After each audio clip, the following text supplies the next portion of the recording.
South ఇండియాలోనే biggest sorry store మన Varahi silks మన విజయవాడ ఎంజీ రోడ్ లో డిసెంబర్ 4వ తారీఖున ఘన ప్రారంభం.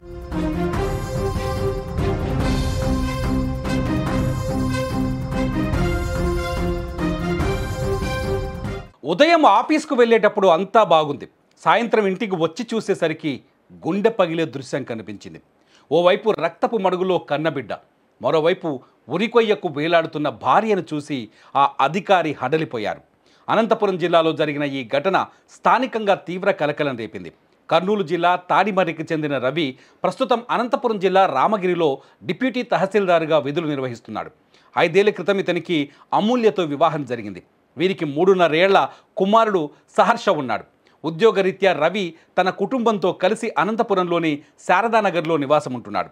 గురువారం ఉదయం రవి యథావిధిగా తన విధులకు హాజరయ్యేందుకు ఆఫీస్కు వెళ్ళాడు. సాయంత్రం పని ముగించుకొని ఇంటికి చేరుకున్నాడు. ఎంతసేపు కాలింగ్ బెల్ కొట్టినా, తలుపు తట్టినా లోపలి నుంచి ఎలాంటి స్పందన రాలేదు. దీంతో అనుమానం వచ్చిన రవి పక్కనే ఉన్న కిటికీలోంచి లోపలికి చూశాడు.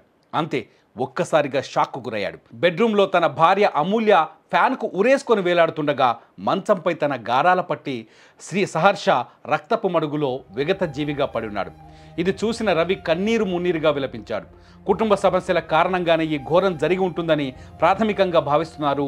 అమూల్య క్షణికావేశంలో తన కొడుకును చంపి ఆపై తాను కూడా ఆత్మహత్య చేసుకుని ఉంటుందని పోలీసులు అనుమానిస్తున్నారు. అయితే అమూల్య స్వయంగా ఆత్మహత్య చేసుకుందా, లేక దీని వెనక ఏదైనా కారణం ఉందా, హత్య జరిగిందా అనే కోణంలోనూ అనుమానాలు వ్యక్తమవుతున్నాయి. సమాచారం అందుకున్న వెంటనే పోలీసులు ఘటనా స్థలానికి చేరుకొని పరిస్థితిని సమీక్షించారు. మృతురాలు అమూల్య తల్లిదండ్రుల ఫిర్యాదు మేరకు కేసు నమోదు చేశారు.